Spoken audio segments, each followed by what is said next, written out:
Hi, I'm Charlie Paparelli, and this is the Charlie Paparelli Show. I'm an angel investor, but I started out as an entrepreneur, went through 10 years of corporate after selling my company and my partner's company to a corporate public company, and then became an angel investor. And I've been an angel investor for the last 25 years. I've invested in over 35 deals, uh, all early stage, and had a handful of exits that worked out pretty well. What's exciting is entrepreneurs. I got into angel investing because I love entrepreneurs and I wanted to help them achieve their dream of starting and building their own company. And to that end, I've worked with entrepreneurs and learned from them. Maybe even, in fact, we've learned together how startups work. If you would subscribe to the show, I'd appreciate it. You can go to paparelli.com and simply subscribe there. Then you'll never miss an episode. Today, I have a very special guest, and that guest is my son, Nick Paparelli, who is a business development rep with New Relic.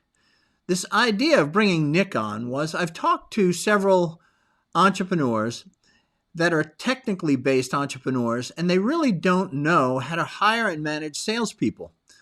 And in particular, this new role of business development rep has been something that puzzled them, but certainly lead generation is at the heart of a good sales process. So to that end, I've asked, I could have gone two ways. One, I could have invited an entrepreneur on and have him give his perspective of hiring and managing these BDRs. But I thought it'd be interesting if we brought in a BDR and get the BDR's perspective on that role. So to that end, I invited Nick, who's been successful here in his early stages of being a BDR for a public company called New Relic. So Nick, it's so good to have you on. Thanks for joining me. Thanks for having me. I'm excited to be on. That's great. So just to give people some background, Nick, is where did you graduate from and what was your degree? So I went to college at University of Alabama, but I finished up at Georgia State. My degree was I was a speech major with a minor in entrepreneurship. So I was a communications major, which helped me a lot to understand how to communicate with people, understand why people feel a different way, and the communication styles that would be the most effective. So really thrust me into the sales world right after I graduated from Georgia State. So, well, you say it thrust you into the sales world. It didn't have to. I mean, that degree could have taken you a number of different places. Why did you choose sales? I thought, I've always had a great skill of connecting with people, talking to people, and really finding out the problems that they're looking and really finding a solution to fix those problems. So I figured out early on that I wanted to work in tech, but I wasn't tech savvy. So I knew that I could talk and I could talk to people. So I wanted to be able to figure out a way to do that. And the way to do that is you become an account executive. And that's how you affect the world of technology, and you're connecting people while solving problems. So with that speech major, it really gave me all the skills possible to achieve the dream of being that enterprise account executive that I want to be, which will eventually lead into an entrepreneur that I want to be. Oh, okay. So tell me a little bit more about your vision. So when you started your career, we all sort of start out of college, and we do. Many of us have a vision for what our life's going to be like, particularly within our career. So how would you describe, your vision as you came out of school? And later on in this interview, we're going to talk about how that's changed now that you've gotten some business experience. Yeah, I mean, my vision was I wanted to be a professional baseball player, but didn't have the skill set for that. But my vision, I started to get this vision around 17, 18, 19 years old, and it really kicked my butt when I was in University of Alabama. I don't always like working for people. I like being the boss and I like being the leader. I like seeing change happen, like knowing that I affected that change to move. So really, I started to see this vision at 18, 19 years old of I could go into this technology world and I can learn about the process of what goes on in each of these companies. For example, I'm at New Relic and we're an observability platform. Before that, I was at a cloud services company. So I was learning different types of sales and different types of technologies and seeing the technology world, really getting thrown in the deep end. So from there, I saw that the way to really do that is to be the talker that I was talking about, to be the person that learns how to sell the technology and then find a technology guy in the back end. So I need to learn how to be an account executive, how to be the best salesman that I could be all the way until about where I see myself at 34, 35 of breaking off from these companies and starting my own company that is related in technology in some way that makes someone's life easier. All right. Well, that's a pretty clear. So what you did is you got this, you want to be an entrepreneur. Okay. But you also know that you need to gain a lot of experience before you become an entrepreneur instead of just jumping into your own business. That makes that makes a lot of sense. You've learned well. But you made a comment. You said that you went to a cloud company before, cloud services company. So you come out of school, one of the most difficult times for me was moving from sort of this hourly non-professional work, which is a lot of what we do when we're in college, all right, to becoming professional, that first professional job, that first salary job that moves you on a career path, if you will.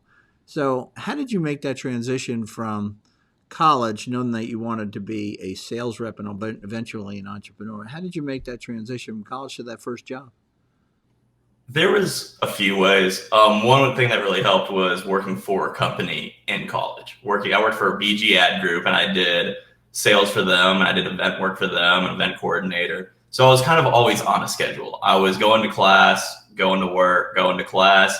And the funny part of the whole thing is I enjoyed going to work more than going to class. Okay. So I couldn't wait until I was out of college to get on that 9-to-5 schedule, that 8-to-6 schedule. Because when you're in college, it doesn't end. You might have that sporadic schedule, but you're writing papers till midnight and getting up at 6 a.m. to get ready for class, to be prepared.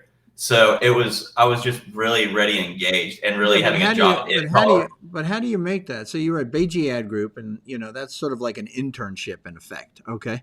So how do you then get that first full-time job? How do you get into sales? I mean, there's a lot of people that are going to watch this that are going to say, well, how did he do it? How did he cross the bridge?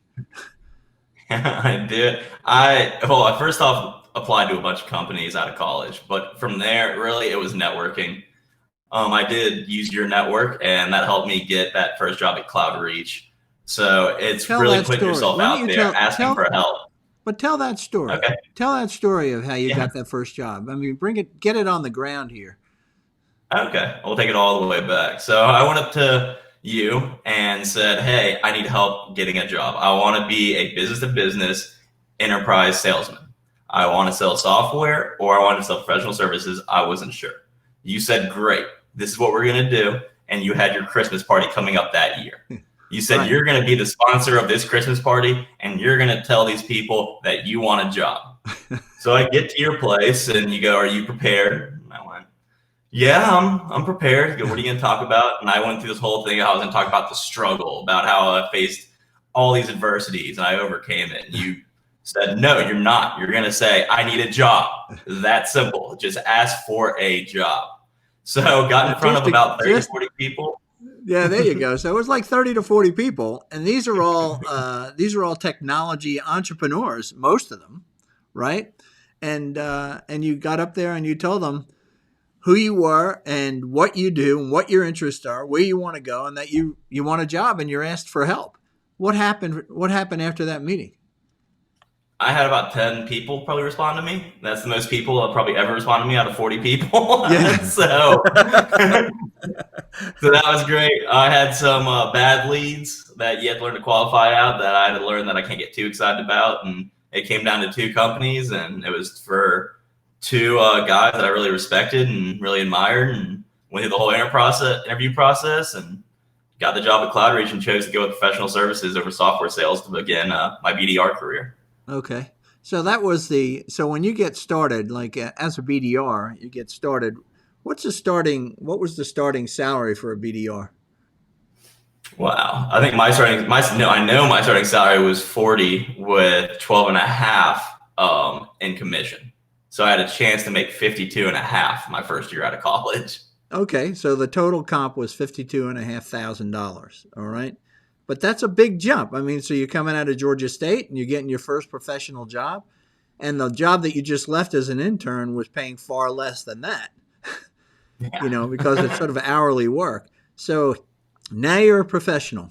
So they say, what happened when you joined as a BDR? So here you're a BDR, new title, never did it before. Okay. I know you've done some of that interns. You've done some sales work as an intern, but now you're part of a new team, right? Didn't they bring in a group of BDRs, startup BDRs at the same time? Yeah, so I was the second wave. We had a first wave of 4 people that were there about 3 to 4 months before us. Okay. So I was the second wave that came in. So you had And that people, was you had people that, how many, so you had 2, 3 people that were ahead of you that were now BDRs for 3 months, right? Yeah, I had Did 4 you people come in ahead of with me. any? And I Did you got come hired in with by any others. new people? I came in with 2 others. With 2 others. So, So there's 3 so it of was you, 3 people. and you don't really know anything, right? What did they tell you? That's a What did they tell you the job was? What are you laughing at? that's good. Yeah, that was a good way to put it. We really didn't know anything. We got thrown into the deep end and told us to sink or swim and to learn AWS. And I'm a communications major. Right. So you don't know, like you said, I'm not technology savvy, right? And here Yeah. you are. You're actually, you didn't even understand, like, what is AWS? All right. Yeah, I think I And called it AWS and Amazon Workplace Station the first time I mentioned it instead of Amazon Web Services. So what was it that you found out later that the company actually sold? What was the services of Cloudreach? Everything, apparently. Yeah, so the services of Cloudreach were managed services, and then a lot of my phone calls turned into, what are you trying to do in the cloud? What's your idea? So you get a lot of hang-ups, you get a lot of mean things said to you. I had a buddy that was called the scum of the earth. but you learn what the cloud is, and you learn how to try to get IT projects out of people. But yeah, going back to your question, what Well, you sit down. I want to bring it back to the very beginning, Nick. Okay. The very beginning is, okay, they sit you down at a desk with a computer and a list and a phone, right? Yeah. And they say, oh, yeah, call people, and you say, well, what am I supposed to do? And they said, well, what are you supposed to do? What did they tell you you're supposed to do? What was your job objective? Job objective was to get opportunities. Is to What does make that- sure that there what was does that next mean? steps on the phone call, so that we had the initial phone call, the discovery call, and that we had solid next steps to move on the deal. To say, hey, we're going to connect in 2 weeks to go over this and discuss a POC in more detail. So that was my job, was to get that opportunity, just those next steps. So get the demand gen, get the guy off that list through the Salesforce process from prospect to But what made a qualified. quality? But what made them, like, you were getting paid? You said I get paid $12,500 in commissions. What did they pay a commission on? Because that tells me that's what you were supposed to do. Yeah. What did they pay? What did they pay your commission on? On those opportunities and you'd have to get BANT. So budget, authority, need, and timeline to make it an opportunity. Budget? So that's who. Give me budget, again. Authority. It's BANT. Budget, authority, need, and timeline. Okay. And that's what made then a qualified prospect. And you would then pass that lead to An account executive. Account executive, who would then know, oh, I've got someone that has budget, authority, need, and timeline. But on top of that, the account executive and his solution architect or his technical counterpart would be on the first phone call as a discovery. Oh, I see what you're saying. Okay. So you started out, how did you start out? How many calls a day did you they gave you this list, and what did you do? You just started calling? Yeah, so it wasn't really a list of software that they give you, that like Zoom info or anything like that, where you download your territory and get the whole list right there. So it's a more precise list, but it's still spray and pray. At the beginning, I was making 100 calls a day. At my height, I was making around 150 to 200 calls a day. It wouldn't be unusual to hit 1,000 calls a week.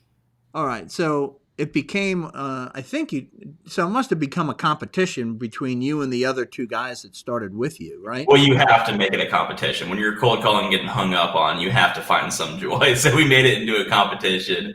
We made Slack channels to have our recordings of our bad calls. So we created a support group. But yeah, cool. there was one other BDR that came in there with the same attitude I have is I want to be number one on the numbers. So his first week, he made 1,000 calls. So it was like, okay, he set the bar. Yeah, but what happened is the measurement for competition became how many calls can you make. That's interesting that that's different than how many appointments, how many qualified prospects can you pass on, right? So it just became an activity goal. That's all it became, right? What did you find out? How did the activities that you had, in other words, making 1,000 calls or 150 calls a day, okay? What did you find out about that as it related to getting paid? You got to make a lot of calls to get paid. That's what I learned. You have to. So you get around like a 1% to 2% pickup rate. And then out of those 1% to 2%, you get meetings out like 1% level. So it's a minimum you're trying to get after, a small number. So the only way to do that is to dial, and you'll get it eventually. You spray and pray, you'll get that opportunity, but you have to increase your activity to keep doing it in that method. Well, that sounds like a hamster on a wheel. In other words, it seems it's sort of an unintelligent way to sort of go forward. So here's a list. Just keep calling until that 1% number is going to work for you. Did you learn anything that said, there's a better way to do this? Yeah, I did. How did you change that activity? So you start out as a BDR and you just call them like crazy, and then you go to this next level. What's the next level of intelligence and how you become a more qualified BDR? I think it takes innovation. It takes you looking at you doing that hamster wheel. Tell me what you did. Don't tell me what you. Yeah. So speak in first person. So what did you do? Tell me your story. What I did is I hit the technology platforms. That's what I did. I figured out that if I get on LinkedIn and I message enough people, I can get a higher response rate and a better conversation because it's more casual conversation. It's not, hey, is this blah, blah, blah, and then you get hung up on. It's, hey, this is what I'm trying to do. Can you connect me with someone, or do you know someone? And all of a sudden, people on LinkedIn started to respond, and I got other people on my team to do the same thing, and our numbers started to go up. It started to show that phone calls were kind of obsolete in a sense, not all the way, but we can't lean on those like we did in the past. You mean pure dial volume is not a good way to do it. I don't understand though. What did LinkedIn do for you that then made the calls more valuable, more effective, if you will? Yeah. On a LinkedIn profile, you can essentially see the budget, authority, need, and timeline, like a third of the time. No kidding. So you can actually build your whole sales pitch and customize it. And instead of looking for that guy on that list, seeing the name of VP, of director of cloud services or whatever, now you have it on his LinkedIn and see where he came from and why he's VP, how he built that up, and what his focus is. So it just makes it more personalized. It makes it feel like your friend from Facebook is messaging you. Now, to find the guys, the people to call on LinkedIn, did you first go to the original list that you had and then look them up on LinkedIn? So I did a couple of things. On LinkedIn Sales Navigator, you can build your own list, and you can set it for your territory, your region, the technologies they use, and everything. So I did that, but I also ran both the lists side by side to mix the technologies together to weed out anybody that I knew was not at that company anymore, or anybody that is not the right contact. I'm not trying to get a solutions engineer. I'm trying to get the director of solutions engineers. Okay, so what did you then learn? So when you started making those calls, again, it sounds like you became more intelligent about what you were selling. Right? Now you understood what that AWS wasn't what Amazon Workstation, what'd you call it? Amazon Workspace Station, I think, or Spaces. So you went from that to knowing what AWS, so AWS stands for? Amazon Web Services. There you go. Right. So you get there, and now you're getting more intelligent about what you're selling, and at the same time, you're getting more intelligent about the people that you're actually trying to qualify or your company's trying to sell to. Right. Exactly. How did the other BDRs, did they all come around to what you were doing, or did some of them just say, no, I just need to keep doing raw dials? The one that was making 1,000 calls a week continued doing raw dials, and he essentially got burnt out. The other people, they did turn it over to a more customizable message, to a more understanding of the technologies they're using, and getting a more precise look into what's going on. So they did follow suit, and our messaging and our talk tracks and using LinkedIn made everything more personal and gave people a reason to actually talk to us. Yeah, but it seems to me like it's not a whole lot different. You're still cold calling somebody, right? Is that all you did was cold call them, or was there some sort of a process that you followed before you actually made the call so that you had a higher hit rate? Did you get to that? Yeah, I mean, we did have a process. We use SalesLoft, and we use cadences. So an email would go out, then a phone call, and then email, and it would weed people out. But I mean, I still don't feel like it's an effective process. I feel like it's the same thing as just having that list in front of you and me dialing.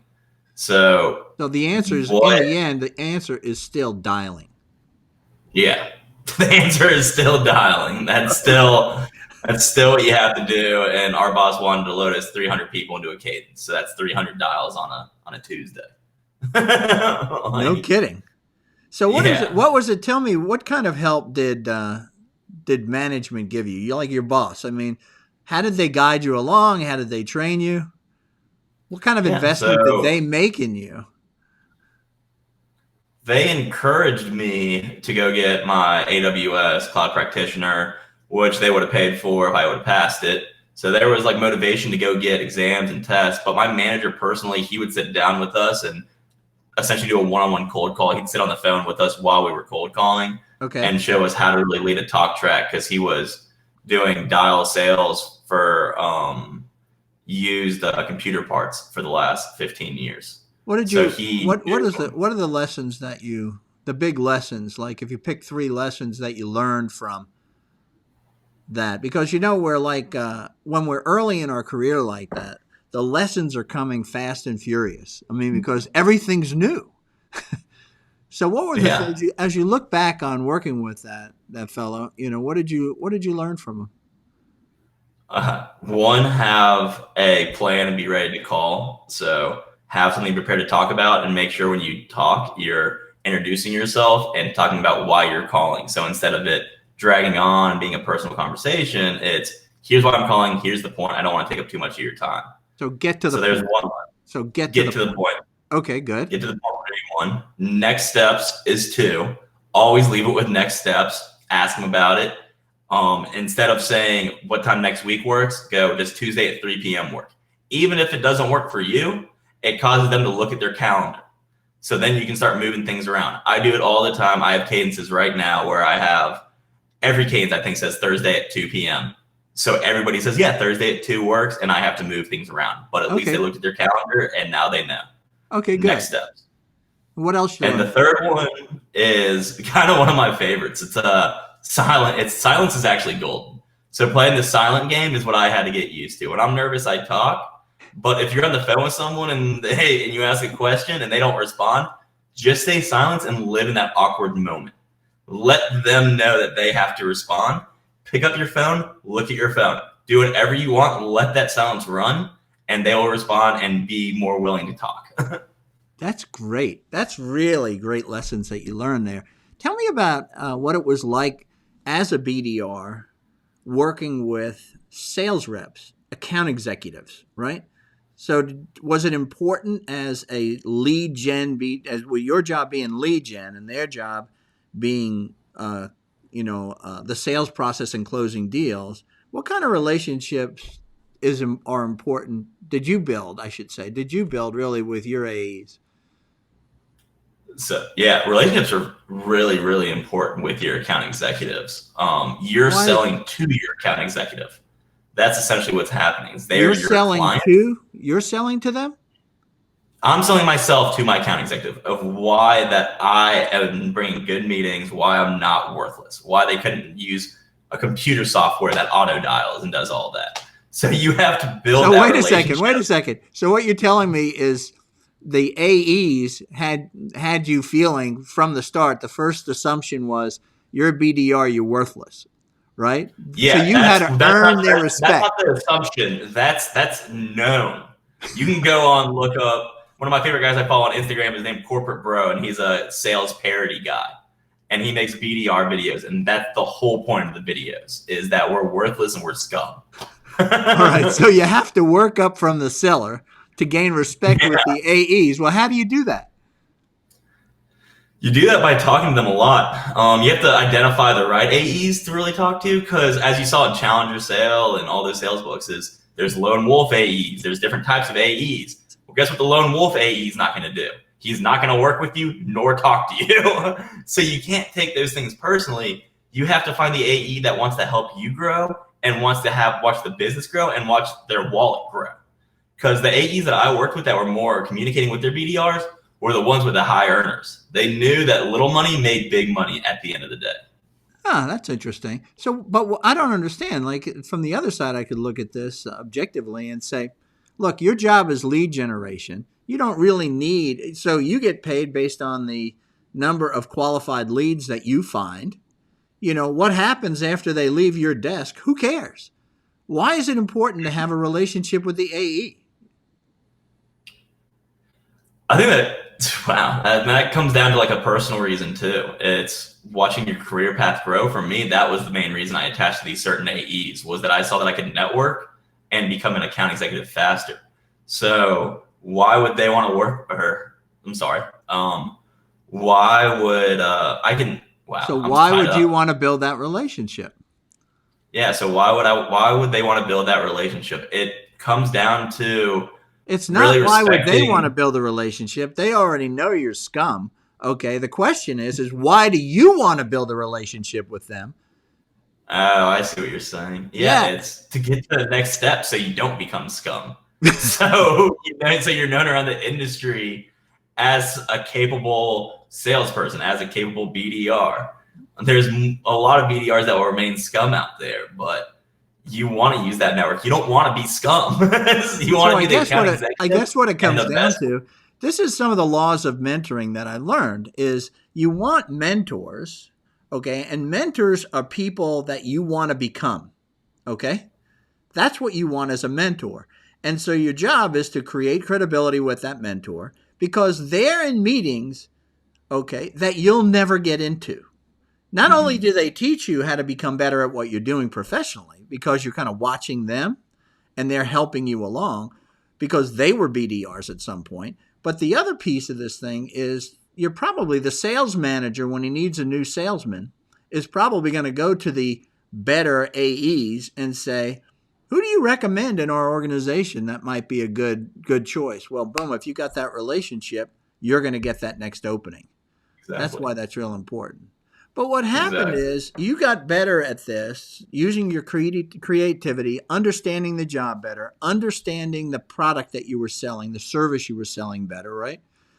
Understanding the organization you were working in. So it sort of like was all clicking, and then you left.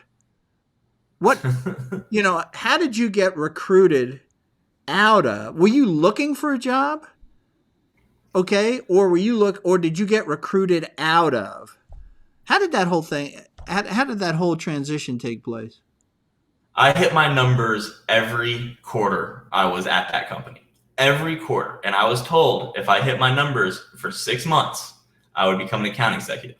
I waited 6 months, we got acquired. That was no one's fault. I waited 6 more months. I started to see outside sales reps being hired that I knew I was more qualified than. Just because they came from a startup, they didn't know how to communicate with people or sell AWS. It started to get frustrating. Then we started to get blamed. The BDRs got blamed for the company not hitting numbers, which I didn't understand, because at the end of the day, if you're an account executive, your job is to sell. There's no in between. There's nothing else. You're not an account manager. You're not a customer service manager, or you're none of that. You go out there, you hunt that big fish down, you catch it, and you sell, and we move on, and that's how we keep doing this. Well, when we started to get blamed, that's when I started to look elsewhere, because I couldn't believe that they were blaming essentially the people they were calling scum of the earth. So I knew we weren't gonna progress as a company or anything, and I needed to change. And I got lucky because I went back to my personal network with one of the BDRs I was hired with, and he got me a job at New Relic, where I was making a third more than I was making, with a commission that was 30 to 40,000 a year. So it was a great blessing, and you started to see the outside. Well, I don't think it was a third. I think your numbers might be a little off, knowing a little bit there. It was actually half again more. Okay. Yeah, that's what it was. You're right. Yeah, it was 50% it wasn't a third. It more. was half again more. And then your commissions, actually, your total comp was actually almost doubled. Was it not? Mm-hmm. It was. Yeah. So with it made a different big commission difference. pay schedule, which was So a big deal. are the bigger companies actually paying bigger dollars? They are. I actually read a report the other day. It was from some major tech site, and they get the average of the BDR salaries. And if you look at the average AWS BDR, they get paid $140,000 a year. So you're seeing Google, Microsoft, and all these companies pay upwards more and more, and you'll see other smaller companies pay that $40,000. The number that I keep seeing is 60 to 70,000 is the base salary for a BDR. That's what you're seeing. Okay. And that's for an experienced BDR? That's for an enterprise public traded company. Yeah, experienced. Okay. And They then would an probably call them a senior inexperienced BDR, what's starting pay for an inexperienced BDR? And experience is it's going to be 30 to 45 would be okay, good. the starting salary. That makes sense. Yeah. All right. So tell me how you got, you say you got recruited because somebody was at New Relic who recommended you? It was one of the guys that got hired on with me. So when he left, he went to New Relic, and he told me that they were hiring for a CSAE position, which is like a senior BDR position. I said, connect me to the hiring manager now. He did that. He connected me with someone else that hires too. I sent emails to all of them and started my sales process to get hired. That's great. So you made that so you jumped on that. How long did it take from the initial? So you had a walk-in recommendation from somebody who was already working there. How long did it take to get hired? 2 weeks. 2 weeks. So then you joined them. Maybe less. You joined them. What did they do to kind of onboard you and make you part of the process? Kicked me in the deep end with learning materials. That's what they did. Going from professional sales to software sales, I didn't know that you can learn a lot about your software product and understand like all the aspects and all the industries of the way people are using it. Yeah. So I went through a bunch of training sessions for the first for the first quarter. I got commission 100%ed just because I was there, and I was given my reps, so I was able to build relationships. So they paid. Wait a second. So the first quarter they paid you salary plus commission as though you had hit your numbers, even though you weren't actually doing lead gen. You were just learning. Exactly. Wow. I was learning, and I was doing some lead gen, but what that did was allow me to create my cadences, to learn my accounts better. And when I was finally hit that next quarter, I was getting deals coming in left and right because I had the whole plan set up. I really appreciated what they did with all that. That 3-month time period was fantastic for onboarding. Uh-huh. That's great. So then you, it seems like this is a little bit different. They gave you sort of almost a territory, whereas before, they gave me. In the Cloudreach thing, it didn't sound like you had territory. It sounds like it was just an open field. You could call anybody in the United States kind of thing, you know? And that's exactly what it was. And what happened when you went to New Relic? When I went to New Relic, it was organized, and they said, you're South Central and you cover part of Chicago, and here are your reps' names. And here's the VP that they report to. If you have any problems, message the VP or message my manager. Okay. So was your manager at the time at New Relic, was your manager in what I'd call the marketing department, okay, or in the sales area, sales? She was in the sales area. So you would now, so the BDRs are reporting to sales within the sales silo, if you will. They're not in the marketing silo. Yes, they were in the sales silo. Okay. All right. So did they actually do so?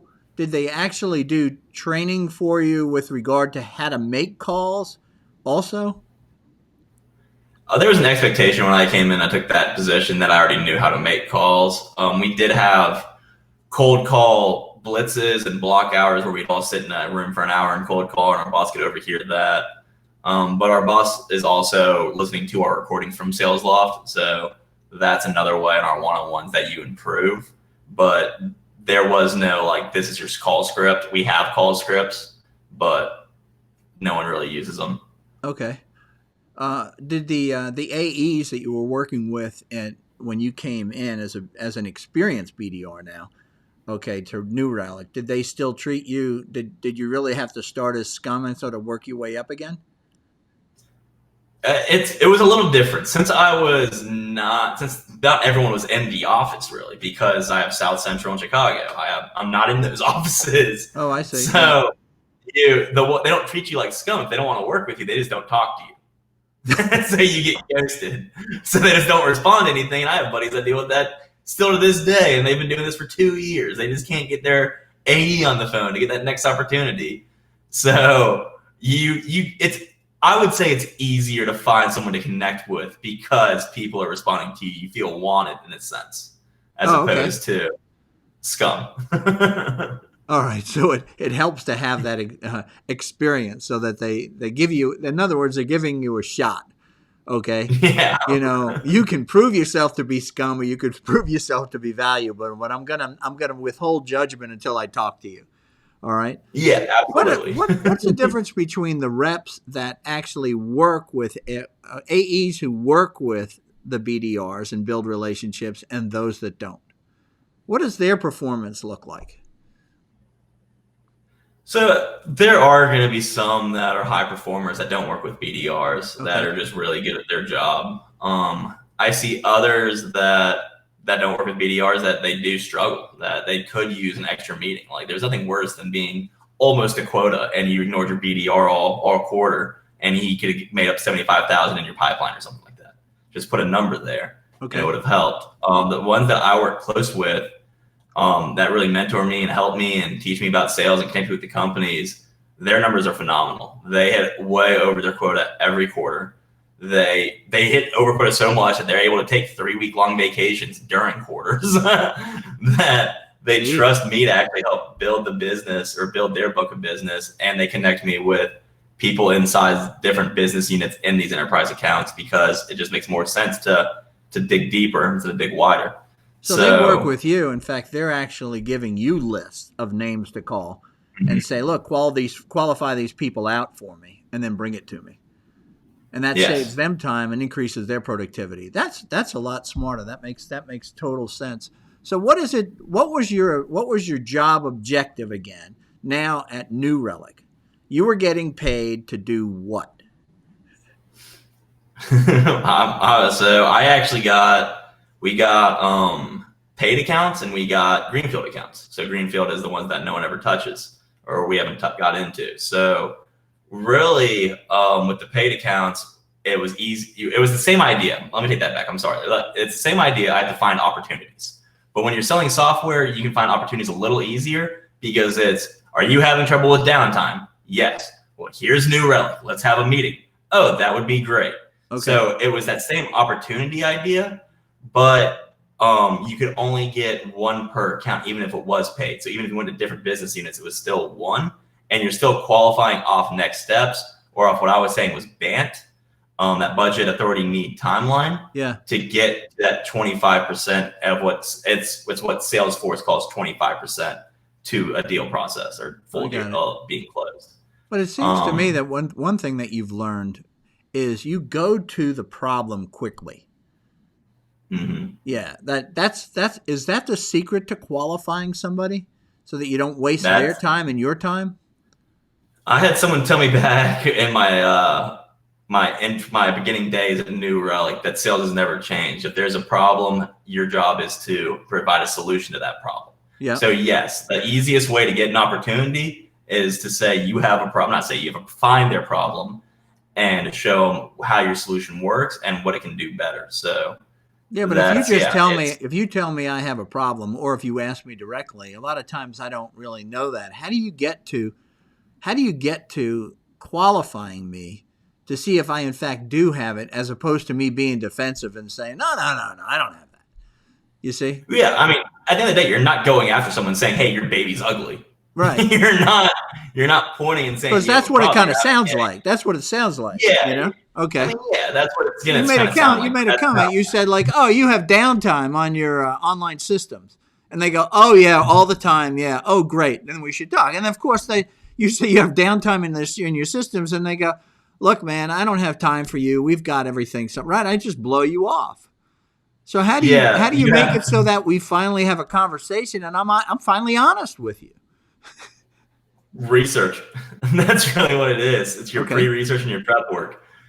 For an example, we Wingstop for New Relic. We never got into Wingstop. I got on LinkedIn one day and did some research and saw their CTO actually laid out their full digital strategy. So I watched that whole digital strategy and I built a campaign about how we work with their digital strategy and reached out to C-suite directors and VPs and got us a meeting and got us a $150,000 opportunity. So it's knowing what their business is doing, what they're trying to do, how they're trying to help people. Because I mean, everyone will say they're trying to make money, but business is to help people or to provide a solution. So it's really how you're going to help their customer at the end of the day. And then they will open up about problems that they're having. They won't say, yeah, we have downtime. They'll say, yeah, it takes 2 seconds for a page to load. Yeah, but look what you're doing. We had a guy on one of the Charlie Paparelli shows who was an enterprise sales manager. Okay, and he said exactly what you said, that to be successful, you have to understand the businesses that you're selling to or intend to sell to, so that you understand what their issues are and how you might fit in. Okay, it can't be this discovery process that you go through with the prospect. It has to be you have done the work to earn the right to make the call and have the conversation. All right. I thought that was, and what you're saying is the same thing, which means you're getting closer to being an AE. You're starting to learn and get this, okay, which is really fantastic. Tell me the difference between how you're being managed in this public company and compare it to how you were managed in that smaller services company that you started in.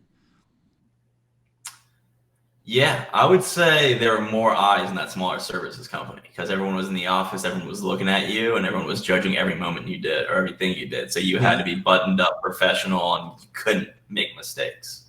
I was used to getting yelled at probably every quarter pretty heavily by an AE or something that I did wrong at that last company. And this one, I think I'm going on like 3 quarters now of not screwing up or not getting yelled at. So it's well, is that because is that because you got better, or because that's just not how they manage you?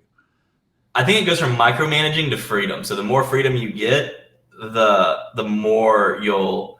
That was the difference. It was that I was able to do things my own way and then justify it on the back end instead of justifying on the front end and then having to fight through all these different barricades to get to what I wanted to do. So in the other company, the first company, they were telling you how to do it. Okay. Yes. And in this company, they're telling you what to do. Okay. Telling what needs to be accomplished, and then they're leaving it to you on how to do it.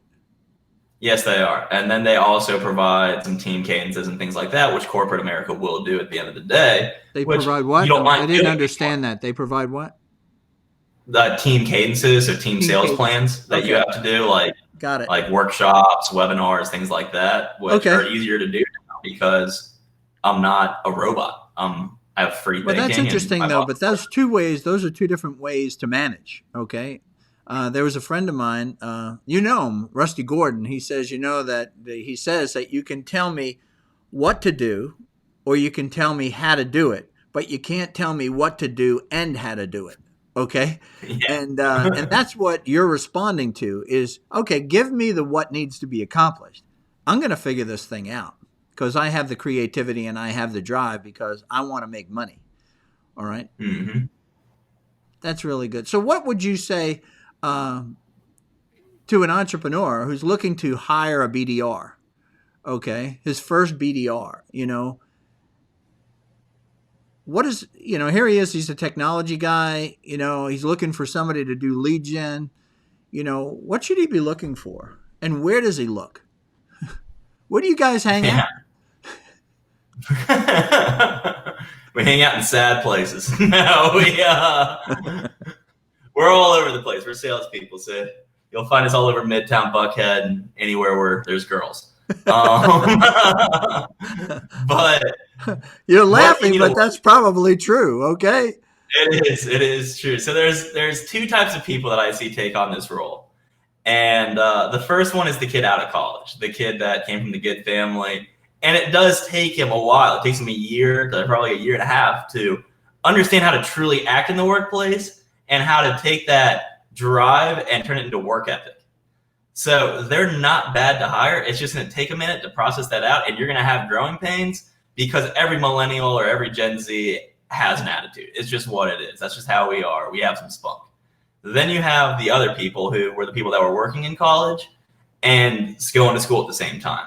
When those people got into the workplace, you see a difference. You see them impact really right away, and it takes 3 to 4 months for them to really catch up and to go after and start achieving and hitting goals. If they were struggling in college to work and go to school and do all that, those are some great workers because they're used to the grind and they want to make $100,000 as fast as they can.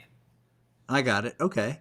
So one of the things that you said is you wanted to be, when you got out of college, you said that you wanted to be an AE. And as an AE, you wanted to kind of build from there. And eventually, maybe by your mid-30s, that you wanted to become an entrepreneur, right? So you're learning at each stage of the way, if you will, so you start out learning how to sell, learning how to qualify, one, identify problems, and then qualify, which is the heart of starting as an entrepreneur, okay? Understanding a problem in the marketplace and then eventually getting to a solution and then qualifying people who have that problem, who need that solution. So you're doing great work there. Then you move to AE and you learn how to close business, right? But there you learn how to, from there you learn how to manage other people who are doing that. You see how you understand technology, understand how technology companies work. Eventually you get to your mid-30s and you're pretty well equipped to start your own company. One of the things I've found is that the best entrepreneurs, the most successful that I've invested in, have been between 35 and 37, which is very interesting. The odd man out, okay, if you will, are those people like Bill Gates who started in his 20s, early 20s, and people like Mark Zuckerberg, who did the same thing. And a lot of people look at them and go, well, I could be that. But it really is not the part of the bell shape. The bell-shaped curve for entrepreneurship seems to start in mid-30s is where it really kind of works out to be a great entrepreneur. So you said you want to be an AE, right? Yet here you are. How many years have you been a BDR? 2.5 years. 2.5 years. You're not an AE. What happened?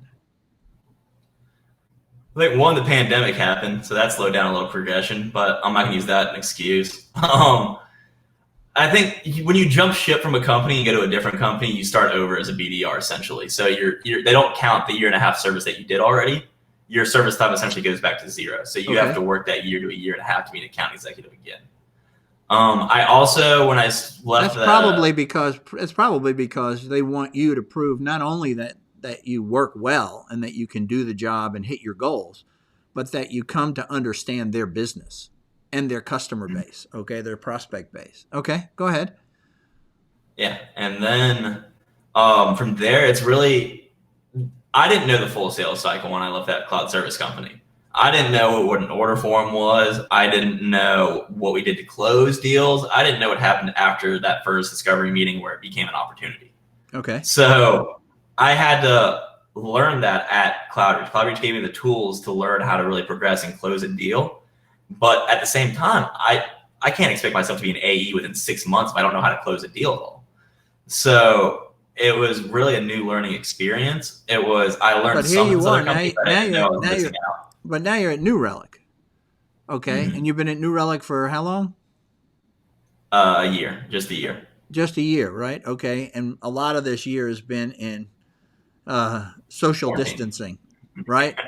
And I think this is one of the issues around this whole pandemic is that it has stunted people's career growth. In other words, if you're not in offices together, if you're not working together, if you're not visible, if you will, okay, if you're not in meetings together, how do you as a manager, how do you promote people? You see, that's a difficulty. So what we do is we say, well, we'll just keep doing what we're doing. Nick keeps doing what he's doing. Reps do what they do. There's less turnover because we're all just focused on our thing, because we're not doing basic general networking, which helps in career development. And you say like, oh, I'm kind of stuck. So now it's starting to get to more of is it, this, I think there is with this, these immunizations that are taking place, it's going to open up. What's your expectation to becoming an AE at this point? And do you think you're ready? I think I'm ready to be an account executive. I think the way I talk, the conversations, the way my deals progress and how they end and how they get closed, my track record shows, and my knowledge of the industry and our company is great. I expect to be an AE in 6 months. Longest would be a year. Okay. It all depends, though, like what you were saying about getting back in the office, because I don't talk to the sales managers that often. I see them on town halls. I see them on webinars. I see them on things like that. But I'm not sitting there grabbing coffee with them, small talking in the kitchen, really showing them what I'm doing at the office. They're not looking at my numbers. My boss is looking at my numbers. So the office politics is essentially out of the window. So it's how do you become an account executive, or how do you get a promotion when there's no politics? Well, you call it politics, but what you're really saying is that there's no relationship building that can take place. Yeah. Casual relationship building is really what it is. Office politics is another term, okay, that has negative connotations. But I think you're right. I think you need to have face time with people for them to get comfortable with you and to hear you and understand you and then become sold on you, in effect. Right? Mm-hmm. So that's what you're missing out on. And I think that that's not only happened to you, Nick, but I think it's happened to a lot of people. So it's, so then if you were talking to an entrepreneur, again, a technology entrepreneur, how should that person manage you as a BDR?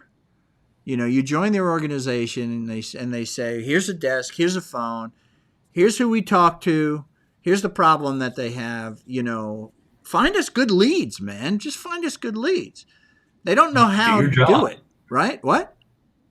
So do your job, right? Do your job. I mean, so how do they manage somebody that they're managing a position they never had? You see, it would be like you managing a programmer.